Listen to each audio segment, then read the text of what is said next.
भगवान शिव पार्वती के सुखी दाम्पत्य जीवन की 10 बातें। नमस्कार दोस्तों, राधे राधे, जय श्री कृष्णा। आप सभी का स्वागत है आपके अपने YouTube चैनल शुभ विचार पर। आदर्श दाम्पत्य जीवन की बात हो तो भगवान शंकर और भगवान राम को सर्वोच्च उदाहरण के रूप में प्रस्तुत किया जाता है। भगवान शिव और पार्वती के बीच का संपूर्ण जीवन मानव समाज को प्रेरणा देता रहेगा, इस बात के लिए कि दाम्पत्य जीवन हो तो शिव और पार्वती की तरह का हो। आओ जानते हैं सुखी दाम्पत्य जीवन की 10 खास बातें। एक दूसरे से प्रेम। राजा दक्ष प्रजापति की पुत्री दक्षा या दाक्षिणी को कैलाश पर रहने वाले बैरागी शिव से प्रेम हो गया तो उन्होंने उनसे विवाह कर लिया, लेकिन पिता को यह मंजूर नहीं था। पिता ने जब एक बार उनके पति का अपमान किया तो अपने पति का अपमान सह नहीं पाई और उन्होंने पिता के ही यज्ञ में कूदकर खुद को भस्म कर लिया। यह सुनकर भगवान शिव को अपार दुख और क्रोध उत्पन्न हुआ। उन्होंने वीरभद्र को भेजकर राजा दक्ष के यहाँ विध्वंस मचा दिया।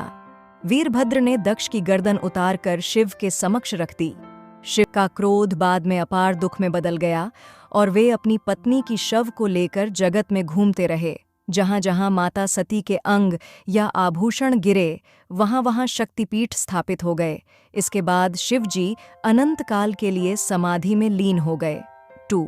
विधिवत विवाह। भगवान शिव और माता पार्वती दोनों एक दूसरे से प्रेम करते थे, लेकिन उन्होंने कभी भी गंधर्व विवाह या अन्य किसी प्रकार का विवाह नहीं किया। उन्होंने समाज में प्रचलित वैदिक रीति से ही विवाह किया था।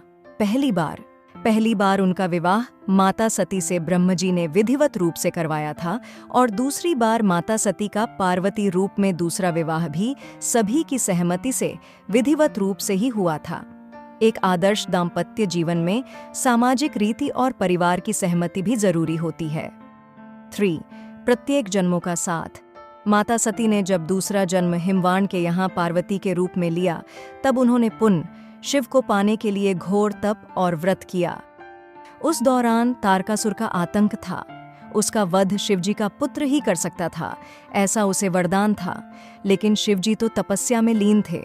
ऐसे में देवताओं ने शिवजी का विवाह पार्वती जी से करने के लिए एक योजना बनाई। उसके तहत कामदेव को तपस्या भंग करने के लिए भेजा गया। कामदेव ने तपस्या तो भंग कर दी, लेकिन वे खुद भस्म हो गए। बाद में शिवजी ने पार्वती जी से विवाह किया। इस विवाह में शिवजी बारात लेकर पार्वती जी के यहाँ पहुँचे।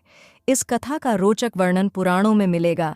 शिव को विश्वास था कि पार्वती के रूप में सती लौटेगी, तो पार्वती ने भी शिव को पाने के लिए तपस्या के रूप में समर्पण का एक आदर्श उदाहरण प्रस्तुत किया। 4. एक पत्नी व्रत। भगवान शिव और पार्वती ने एक दूसरे के अलावा अन्य किसी को भी अपना जीवन साथी कभी नहीं बनाया। शिव की पहली पत्नी सती ने ही अगले जन्म में पार्वती के रूप में जन्म लिया और वही उमा, उर्मी, काली कही गई हैं। बात चाहे सृष्टि निर्माण और उसके संचालन की हो या परिवार की गाड़ी हाँकने की, पुरुष और प्रकृति का समान रूप से योगदान देना जरूरी है। 5. आदर्श गृहस्थ जीवन। सांसारिक दृष्टि से शिव पार्वती व शिव परिवार गृहस्थ जीवन का आदर्श है। पति पत्नी के संबंधों में प्रेम, समर्पण और घनिष्ठता का श्रेष्ठ उदाहरण प्रस्तुत करके उन्होंने अपनी संतानों को भी आदर्श बनाया और एक संपूर्ण पारिवारिक जीवन और उसके उत्तरदायित्व का निर्वाह किया। 6. पत्नी को भी दिया ब्रह्म ज्ञान। भगवान शिव ने जब ब्रह्म ज्ञान प्राप्त किया था तो उन्होंने अपनी पत्नी माता पार्वती को भी इस ज्ञान को किस तरह से प्राप्त किया जाए यह बताया था। अमरनाथ की गुफा में उन्होंने माता पार्वती को अमर ज्ञान दिया था ताकि माता पार्वती भी जन्म मरण के चक्र से छूटकर सदा के लिए उनकी ही अर्धांगिनी बनकर रहे। 7. एक दूसरे के प्रति सम्मान। वैवाहिक जीवन में आपसी सामंजस्य, प्रेम के अलावा एक दूसरे के प्रति सम्मान की भावना जरूरी है। नहीं है तो गृहस्थ जीवन में कलह रहता है। शिव के मन में माता पार्वती और पार्वती के मन में शिव के प्रति जो अगाध प्रेम और सम्मान की भावना है वह पूजनीय है। इससे प्रत्येक दंपति को सीख मिलती है। इसके कई उदाहरण पुराणों में है कि माता पार्वती ने शिव के सम्मान के लिए सब कुछ न्यौछावर कर दिया, तो शिव ने भी माता पार्वती के प्रेम और सम्मान में सब कुछ किया।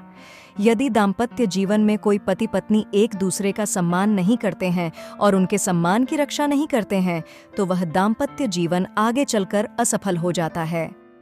8. योगी बना गृहस्थ। भगवान शिव महान योगी थे और वे हमेशा ही समाधि और ध्यान में ही लीन रहते थे। लेकिन माता पार्वती का ये तब वह प्रेम ही था कि योगी बना एक गृहस्थ। गृहस्थ का योगी होना जरूरी है, तभी वह एक सफल दाम्पत्य जीवन का निर्वाह कर सकता है। भगवान शिव के साथ उल्टी गंगा बही। कई लोग ऐसे हैं जो विवाह के बाद उम्र के एक पड़ाव पर जाकर बैरागी बनकर संन्यास्त होकर अपनी पत्नी को छोड़ चले, लेकिन भगवान शिव तो पहले से ही योगी, सन्यासी या कहें कि बैरागी थे। ये तो माता पार्वती का तप ही था जो योगी गृहस्थ बन गए। कहना तो यह चाहिए कि माता पार्वती भी तो जोगन थी। पत्नी के साथ यदि 7 जन्म के फेरे लिए हैं तो फिर कैसे इसी जन्म में संन्यास के लिए छोड़कर चले जाएं? भगवान शंकर ने ये सबसे बड़ा उदाहरण प्रस्तुत किया था।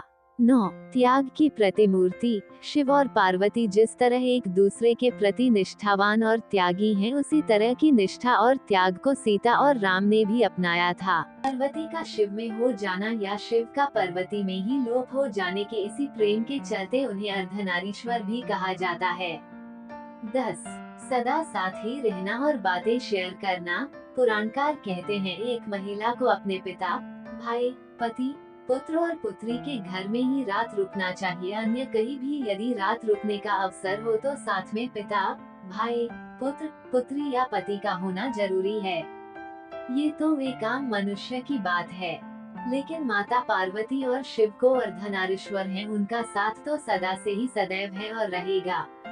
हमने ये भी पढ़ा कि भगवान शिव हमेशा ही माता पार्वती के प्रश्नों के उत्तर देते हैं और उन्हें किसी न किसी की कथा सुनाकर अपना रहस्य बताते रहते हैं। इसी तरह माता पार्वती भी शिव को अपना रहस्य बताती रहती हैं। आशा करते हैं आपको ये वीडियो पसंद आया होगा। अंत तक हमारे साथ बने रहने के लिए आपका धन्यवाद। वीडियो को लाइक जरूर करें और चैनल को सब्सक्राइब करना ना भूलें। हम आपसे जल्द मिलेंगे ऐसे ही शुभ विचार के साथ। नमस्कार।